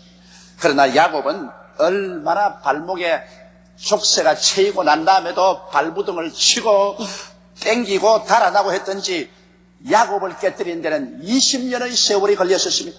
나중에는 야복 나루테 신이 예수님께서 천사의 모습으로 나타나셔서 밤새도록 실험을 하고 환도뼈가 으그러져서 절름발이를 만들고야 그는 무릎을 꿇었습니다. 무릎을 꿇는데 그렇게 쉽게 되지 않습니다. 요셉 같은 사람도 13년 동안 하나님께서 시련을 통해서 무릎을 꿇게 만들었고 모세는 장장 40년 광야의 생활에서 눈물을 흘리며 고독과 외로움 속에서 그는 서서히 깨어져서 40년 만에 하나님 앞에 무릎을 꿇었습니다. 아집이 깨어지고 자기의 지혜, 지식, 삶의 길과 수단과 방법을 다 하나님께 내어놓고 하나님께 항복하고 오직 믿음에 의지해서만 이제 살겠습니다 하는 이러한 신앙 단계에 돌아오는 데는 기나긴 세월이 걸리는 것입니다. 인간은 지식적으로 주여 믿습니다. 지식적으로 주여 주님 순종합니다. 그렇게 말은 하지만은 실제 행동으로서 하나님 앞에 무릎을 꿇는 것은 시련을 통하지 않고는 이루어지지 않습니다. 인간은 너무 아집이 세고 너무 욕심이 많고 너무 자기 이해 상관에 집착되어 있기 때문에 자기의 이해에 손해나는 일이 있으면 하나님도 저버리려고 하는 것입니다. 그러므로 하나님께서는 여러 모양과 여러 방법으로 우리를 불을 통하고 물을 통해서 깨어지게 해서 하나님 앞에 무릎을 꿇도록 만드는 것입니다. 여러분께서 오늘 이 자리에 와서 예배를 드리고 계시지만은 여러분 가운데 무릎을 꿇은 사람도 있고 아직까지 무릎을 엉겨주춤하고 있는 사람도 있고 무릎을 안 꿇겠다고 몸부림을 치고 반항하는 사람도 있습니다. 많은 주의 종들이 아직 무릎을 꿇지 않고 강단에서 설교하는 사람이 있고 많은 장로님, 안수 집사님, 권사님, 서리 집사님 혹은 조장, 구역장, 부구역장, 아동구역장 소위 지도자가 된 사람들도 무릎을 꿇지 않고 있는 사람이 얼마나 많은지 모릅니다. 여러분, 신앙을 이론적으로 말하기는 쉽습니다. 성경을 지적으로 많이 아는 것 쉽습니다. 인간적인 열심을 다해서 교회 왔다 갔다 하는 것도 쉽습니다. 그러나 하나님께 완전히 내 인생을 항복하는 것은 쉽지 않습니다. 그것은 내 인생을 주님께 내어 맡겨버리고, 내 금전도 주님께 내어 맡겨버리고, 내 사업도 주님께 내어 맡겨버리고, 내 현재와 미래도 주님께 맡겨버리고, 하나님이여 흥하든지 망하든지 성하든지 쇠하든지 살든지 죽든지 이제는 주님께 항복해버렸습니다. 주님께 맡깁니다. 이것은 쉽지가 않습니다. 이것은 자기가 마음이 그렇게 원해도 실제로 부딪혀서 깨어지기 전에는 이러한 일이 다가오지 않습니다. 이러기 때문에 예수를 믿고 구원을 받은 사람이 한편으로 하나님께로부터 많은 축복을 받으면서도 다른 편으로 많은 시련을 당하고 슬픔을 겪고 고통을 당하는 이유는 하나님께서 무릎을 꿇도록 깨뜨리는 것입니다. 무릎을 꿇게 하지 않고는 하나님의 역사가 일어나지 않고 영적으로 성장할 수가 없습니다. 그렇기 때문에 이 세상에 많은 슬픔을 당한 성도일수록 그 영혼의 깊이는 깊은 것입니다. 예수를 믿고 난 다음에 아무런 시련도 환난도 겪지 않고 슬픔도 당하지 않고 매일같이 즐거움만 가지고 산 사람은 좋기는 하지만 신앙의 깊이가 없습니다. 하나님 손에 깊이 내어 맡기지 않습니다. 그 영혼이 깊이 깨어지지 않습니다. 별 도리 없이 인간은 많은 시련을 겪고 슬픔을 당하고 고난을 통한 사람이 그 신앙이 깊어지는 것입니다. 그리고 하나님과 깊이 동행할 수 있게 되는 것이고 하나님을 더 깊이 수용할 수 있고 하나님의 은혜를 더 깊이 맛보고 살아갈 수가 있는 것입니다. 이렇기 때문에 성경에는 너희가 여러 가지 시험을 당하거든 온전히 기쁘게 되기라. 시험이 우리의 믿음의 인내를 만들어낸 줄 알미라고 말씀하고 있는 것입니다. 이러므로 사랑하는 성도 여러분, 받을 만한 사람은 이것을 받으십시오. 여러분이 많은 고난이 여러분 하나님께 많이 하나님께 의지할 수 있는 사람으로 만드는 귀한 축복이 되는 것입니다. 그 다음에 셋째로 또 천사가 1,000척의 물을 재니까 그 물이 허리에 차서 넘실거리기 시작한 것입니다. 허리에 찬다는 것은 무엇을 의미할까요? 여러분, 허리는 힘을 상징합니다. 허리는 몸의 중심 기둥이죠. 허리가 굽어진 사람은 구부러지고 허리가 삐뚤어진 사람은 삐뚤어지는 것입니다. 허리를 부러뜨린 사람은 일어서서 걷지를 못합니다. 허리는 몸의 중심이 됩니다. 허리는 온몸의 균형을 유지하며 가장 힘을 많이 받는 것이 허리인 것입니다. 어떠한 힘을 짊어져도 허리가 제일 힘을 많이 받습니다. 그러므로 허리를 잘 보호해야지 허리를 다쳐놓으면 그 사람은 힘을 쓸 수가 없습니다. 물이 허리를 지나간다는 것은 성령이 사람의 허리를 붙잡았다는 것입니다. 성령께서 사람의 허리를 붙잡아. 이것은 무엇을 의미하느냐? 삶의 중심이 이제는 나에게서 떠나서 완전히 하나님 중심으로 변화됐다는 것입니다. 그리고 전적으로 하나님을 의지하여 하나님을 삶의 힘으로 삼고 하나님께서 나의 용서가 되시고 하나님께서 나의 화해가 되시고 하나님께서 나의 건강이 되시고 하나님께서 나의 축복이 되시고 하나님께서 나의 생명과 부활이 되시고 모든 것을 하나님께 내어 맡기고 하나님이 나의 생명의 힘이 되는 것을 말하는 것입니다. 이것은 인본주의적인 힘을 포기하는 것을 말합니다. 인간의 그 조보라운 지혜와 지식과 총명과 인간의 능력으로 힘을 삼고 그것을 가지고서 오르락내리락 하는 그런 얇은 삶을 포기하는 것을 말하는 것입니다. 돈 좀 벌었다고 그냥 이라고 권세 좀 얻었다고 목을 내어 밀고 다니고 하는 그러한 삶은 다 처참하고 비극적인 삶인 거죠. 그런 모든 삶을 다 포기해버리고 이제는 영적인 허리도 하나님께 내맡깁니다. 우리 영적인 신앙생활도 내가 신앙하는 걸 압니다. 하나님께 내어 맡겨서 성령이 나의 영적인 신앙생활을 부여잡고 성령이 나를 통하여 영적인 도덕적인 삶을 붙잡고 힘이 되어주는 것입니다. 또한 도덕적인 허리도 주님께 맡기면 주님께서 나를 붙잡아서 주의 이름을 위하여 의의 길로 인도해 주십니다. 또한 일반적인 삶의 모든 허리도 주님께 내어 맡깁니다. 무엇을 먹을까, 무엇을 입을까, 무엇을 마실까, 어떻게 살고도 이제 내가 염려하지 않습니다. 주께 내어 맡겨버리고 주님께서 책임을 져주시는 것입니다. 실제로 예수를 믿지 않은 사람은 여러분 자기가 중심이 되고 자기 힘으로 삽니다. 예수 믿지 않은 사람은 자기 허리가 자기가 붙잡고 있습니다. 그리고 자기의 힘으로 짐을 짊어지고 살죠. 그런 인간의 수단과 방법으로 이 세상에서 살기 때문에 무엇을 성취하면 자기가 자기 자랑을 하고 잘났다고 하는 것입니다. 그러나 예수 믿는다는 삶은 무엇입니까? 예수를 믿자 말자 여러분 우리는 옛사람에게서 꺾여 나옵니다. 마귀에게서 떨어져 나오고 세속에서 떨어져 나오고 자의지에서 떨어져 나오는 것입니다. 예수 믿는 사람은 이제 하나님께 속하는 것입니다. 그리고 하나님의 믿음으로 사는 것입니다.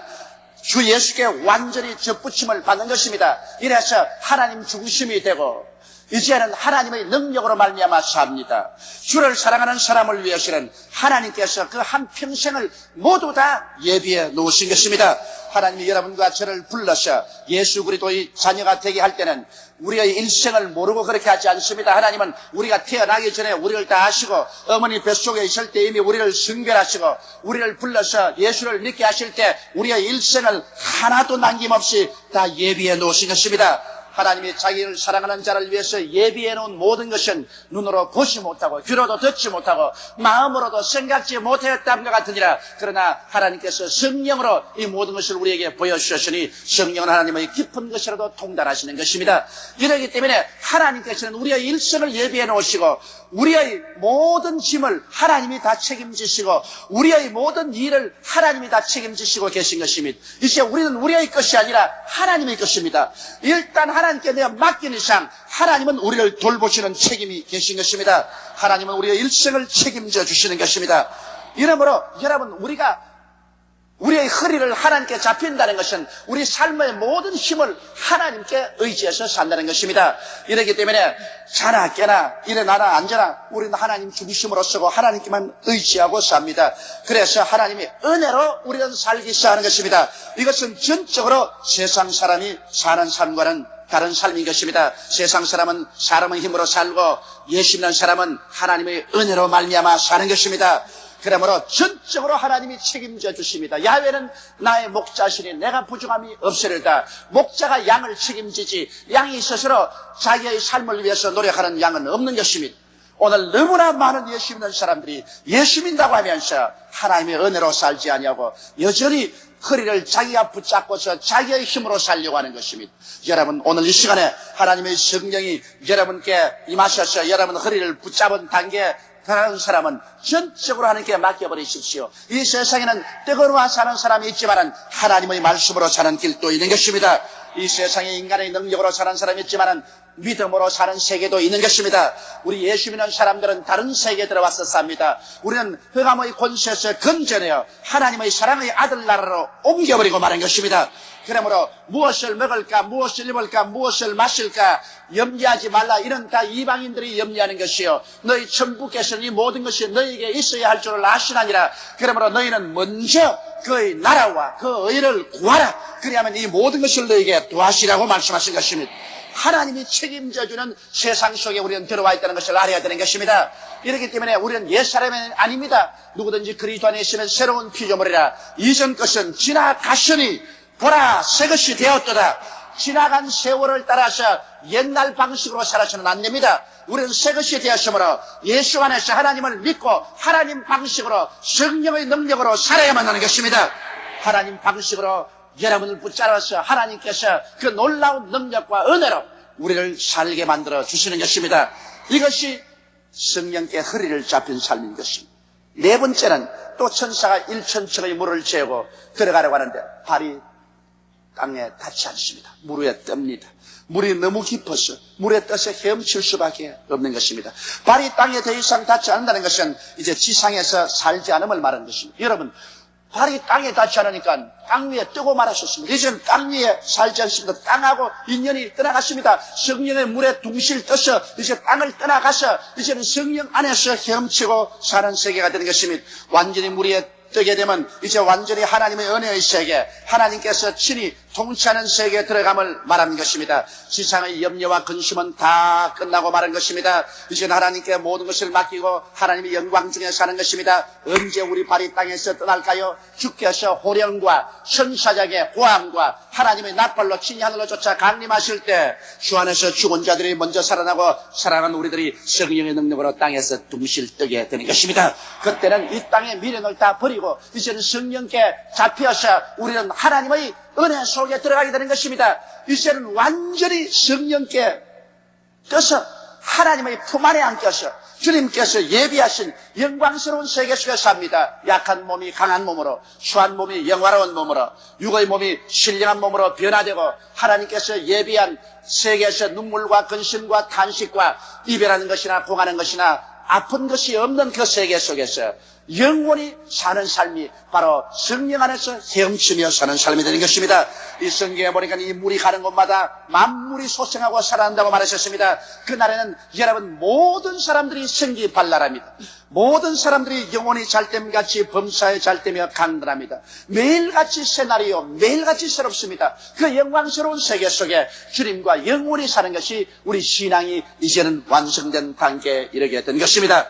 신앙생활은 처음에는 성령님께 발목이 잡혀 부둥대며 교회에 나오다가 그 다음은 많은 삶의 시인을 통하여 점점 깨어져서 하나님의 뜻에 순복하기 위해서 무릎을 꿇고 황복하게 되며 그 이후에 점점 더 성장하게 되면은 이제는 전적으로 기쁘게 하나님께 맡기고 하나님을 나의 생명의 힘으로 삼고 살게 되다가 그 다음에는 성령의 은혜 가운데 이 땅을 떠나서 하나님의 품 안에 들어가서 영광 속에 하나님과 영원히 사는 삶으로 들어가게 되는 것입니다. 오늘 하나님의 성령은 여러분을 붙잡아서 이 신앙의 학교 속에 집어넣고 여러분의 신앙이 성장 발전하게 되도록 전력을 다해서 일하고 계신 것입니다. 오늘 여러분은 성령님을 선생으로 삼고 성령과 함께 하나님의 신앙의 학교에 들어와서 살고 있는 것입니다. 성령은 여러분을 떠나 있지 않습니다. 여러분을 끊임없이 혹은 발목을 잡고 혹은 무릎을 꿇어 앉히고 혹은 허리를 부둥켜 안고 혹은 이제는 이 세상 그것이 다 끝나서 성령 바람 태워 천국으로 데려가는 이러한 역사 속에 우리를 이끌어가고 있는 것입니다. 오늘 여러분의 신앙은 어느 정도까지 다가왔습니까? 자기의 신앙 단계를 한번 살펴보십시오. 여러분 별 도리 없이 신앙에 성장해야 됩니다. 발목이 잡힌 사람이 있거들랑 빨리 무릎을 꿇으세요. 항복에 끄들랑 이제는 전적으로 주님께 내어 맡기는 의지하는 삶을 훈련하십시오. 하나님께 전적으로 의지하시면 이제는 영광의 그날을 바라보고 즐거워하면서 사십시오. 여러분과 나는 행인과 나그네와 같이 세상에 지나갑니다. 우리는 목적도 방향도 없는 사람들이 아닙니다. 우리는 갈 길을 알고 있습니다. 우리의 집이 있는 것을 알고 있는 것입니다. 우리는 우리 아버지가 기다리고 있는 것을 알고 있는 것입니다. 우리는 고아도 아니고 버림받은 자도 아닌 것입니다. 소망찬 내일을 향하여 매일매일 큰 희망과 즐거움으로 믿음 속에 살아가고 있는 것입니다. 다 같이 고개 숙여 기도드리십시다. 전능하시고 거룩하신 하나님 우리 아버지, 우리를 부르셔서 예수 그리스도의 은혜 속에 들어오게 하신 것을 감사합니다.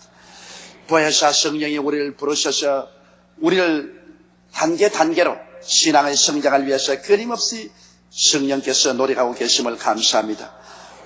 우리 아버지 하나님, 오늘 우리는 우리 스스로의 신앙 단계를 살펴보고 성령님의 인도에 협조해서 우리는 더 깊은 성령의 강안으로 들어가게 도와주시옵소서. 성령의 은혜 속에서 발목까지 채이는 물에 들어왔으면 또 1,000척을 들어가고 또 1,000척을 들어가고 또 1,000척을 들어가고 또 1,000척을 들어가는 그와 같은 발전의 신앙이 있게 도와주시옵소서. 우리 주 예수님 이름으로 기도드리옵나이다. 아멘.